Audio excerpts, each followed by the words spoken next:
Welcome to the BOTB headquarters in Southwest London. My name is William Heinmarch, Managing Director. Today we're here to judge both the Dream Car and Cash competition at week 7, which ran from February the 12th to February the 18th. Before we do that, I'd like to say congratulations to last week's winner, Lucia Morrison, who won the fantastic Range Rover Evoque, plus £20,000, and Andres Foldesi, who won the Rolex Submariner in the Cash competition. So now I'd like to hand over to Leon Farr from Onside Law, who will be overseeing the judging today. Morning, my name is Leon Farr from Onside Law and I'll be overseeing the judging this morning. Firstly, I can confirm that the competition data has already been sent to the auditors Wilkins Kennedy. I would now like to introduce today's judges and ask them to pick a car out of the bag to determine their seating position. First up we have Andy Braithwaite. Good morning, Leon. Morning, Andy. Good morning, my name's Andy Braithwaite and I'm a football referee and mentor. Andy. Yellow. Next up we have Gareth Deneen. Morning, Leon. Morning, Gareth. Good morning, my name's Gareth Deneen. I'm a senior county referee and I appoint referees to various competitions throughout the London area. Okay. Green. Third up you have Hugh Gilroy. Morning, Liam. Morning, Hugh. Hi, my name's Hugh Gilroy. I'm a referee, mentor, tutor and observer. Thank you. Thank you. White. Fourth up we have Trevor Weaver. Morning, Liam. Morning, Trevor. Good morning. I'm Trevor Weaver. I've been refereeing for over 30 years and I also mentor. I have the blue card. Next up we have Alan Gomer.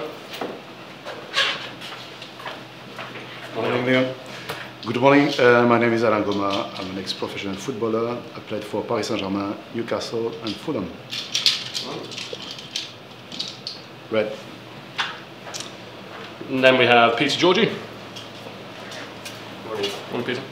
Good morning, my name's Peter Georgia. I'm an AFA futsal and football referee, mentor, tutor and observer. Two to go, Peter. Purple. And finally we have Leo Donlan. Morning, Leo. Morning, Leo. Good morning, my name is Leo Donnellan. I'm an ex-professional football player, having played with Chelsea, Fulham and Leighton Orient. Just want to go, Leo. Yeah, nice one. Orange. Thank you. Okay, judges, please mark on the screen where you think the centre of the ball should be. I'll ask you to do this individually for a few minutes before justifying your position. I'll then ask you all to come to a panel decision on the central screen.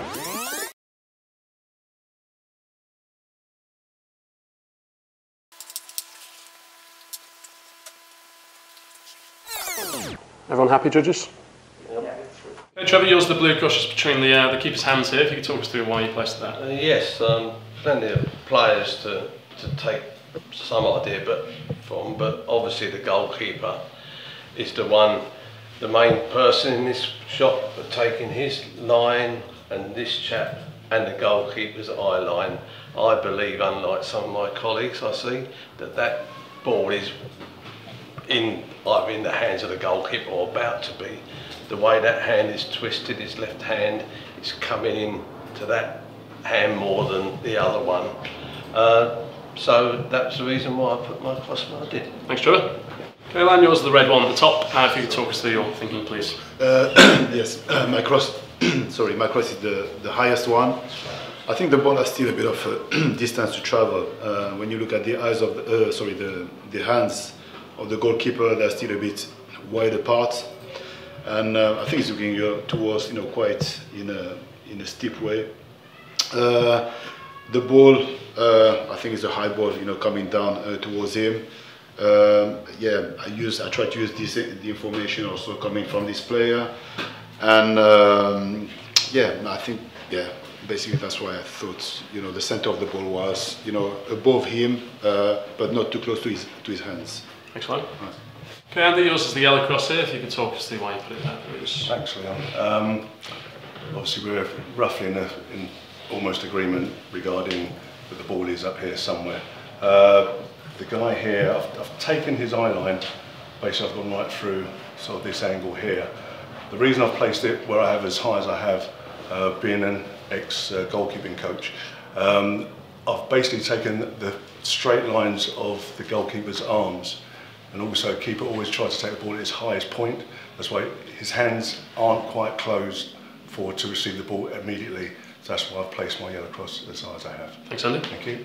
Gareth, yours is the green cross, which is almost hidden by the purple and white there. If you could talk us through your thinking. Right, well, what I think's happening here, it's a set piece, obviously defenders and attackers all in a line. Red defender, red goalkeeper, red defender here. Goalkeeper's coming forward, he's pushed his own defender out of the way, who's hit the blue guy who's obviously diving backwards or whatever. Right, two players looking at the ball here from this side, give me an angle up this way. The guy in the blue shirt that way. I've got an angle from here. Goalkeeper's hands are open, so the ball's got a little bit of a way to go to before he closes his gloves around the ball. So consequently, that's where I put my cross. Thanks, Gareth. Leo, yours is the orange one. If you could talk us through why you put it there, please. Yeah, I think I believe the goalkeeper's going to catch the ball. If you look at the goalkeeper, there's lots of players around him, but he's fairly comfortable. He's not really being challenged, and nobody's really putting him off. If you look at his arms, they are stretched out. So I believe the ball is imminently going to come into his hands. I think he's obviously going to jump a little bit and the ball's going to come down, but I believe it's directly above him. If you look at the players, they're all sort of looking in the same direction, so we roughly know where that ball is, and as I said, judging mainly by his arms, he's just going to pluck it out the air. So that's why I put my cross where I did. Thanks, Leo. Hey, Peter, yours is the purple cross, almost lined up with the white and the green there. Yeah, yes, it's obviously going to be the goalkeeper. He's jumping up to cut the ball, catch the ball, I should say. I do believe it's in front of him because of his eye line. For me, coming in there, also I've taken the eye line from this guy across here, but I do believe it's coming in, and he's just about to catch the ball, and that's where I put my centre of the ball. Thanks, Peter. And here, yours is the white one. If you could talk us through your thinking, please. Yeah, similar to what Gareth and Peter have said, I've taken the eye line of the keeper like this, so I think he's looking up at an angle. I still think the ball's dropping into him. I've used this player, blue player's eyes, the general direction this red player's looking, and I just think he's potentially getting pushed slightly in the back. He might end up further forward, maybe miss it, but his hands aren't closed yet. I think they're still open for him to clasp around the ball as it drops in, and that's why I've placed it there. Thanks, you. Okay, judges, please now come to a panel decision on the central screen. Oh, I've got three right on top of each other. All four to the right. Yeah. I must admit, to me, that goalkeeper Yeah, can magnify looking actually, straight yeah. up. He's not looking to the left. That is he's straight I don't up think between his hands. If he was looking up, the eye would be that way, wouldn't it? No, he's looking left. I think he's looking that way. This guy's looking up through the hands here, his general head in this direction. There's a push in the back, so the comment about the goalkeeper, there's an arm at the back of the goalkeeper here. So he's going to get forward. His arms aren't quite straight yet, are they? So he's, the ball's got a bit of a way to come to him. But the thing is, with the amount of players he's got around, he doesn't have much room, to jump forwards. So I think it's more like a straight jump. You see, I don't think it's a straight jump because he's already taken his own defender out. He's pushed his own defender forward, and then this guy's sort of diving out of the way as well. Having felt a hit. Can't say there's any contact there.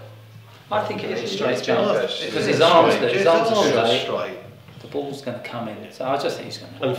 And four of us believe that it's basically above his head. Three of us believe it's further away. Yeah. And we're right on top of each other. Where's the average then?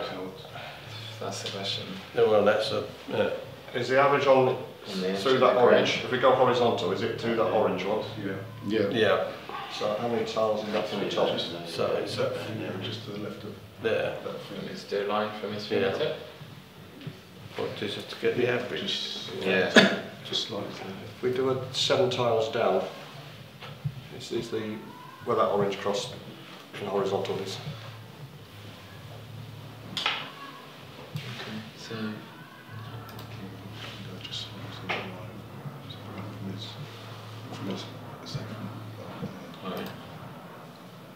from there up. Yeah. There's a rough like this. No. In the back. No, it's So we're further doing to the right. Yeah, it's more A the lot, next thing. further to the Try right. the next thing. Yeah. From there. Yeah. especially when yellows.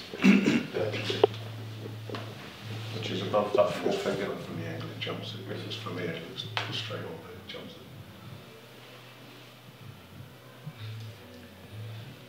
at. And height wise? It's 2.5. 1, 2, 3, 4, 6 from the 6, top. 7, I think. Somewhere along that line. Is that what you're saying? I think so. The guys behind get a better view of it. Put a cross in you. Put a cross in and I think in a way take those lines out after you put a cross in. Well, we can use the circle as a football as well to see whether that's. I think it's got to be along the horizontal line. Yeah. And I think we've agreed it's just to the left of that. The other one. Sorry. See, I think that's a bit too right. Because the yellow one is just on the tip of his glove. Yeah, just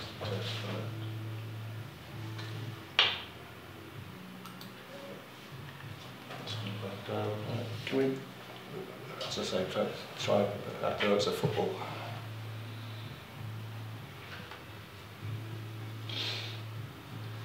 It's not awful, is it?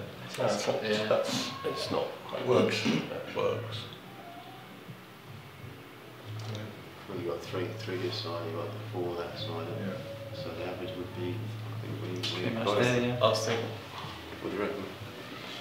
Trevor as a keeper. Oh, well, I'm on my own. Yeah, looking at looking at that, the gap between his hands. Yeah, you know? but the as I said, the left hand is the one that's going to, if you like, make the first contact.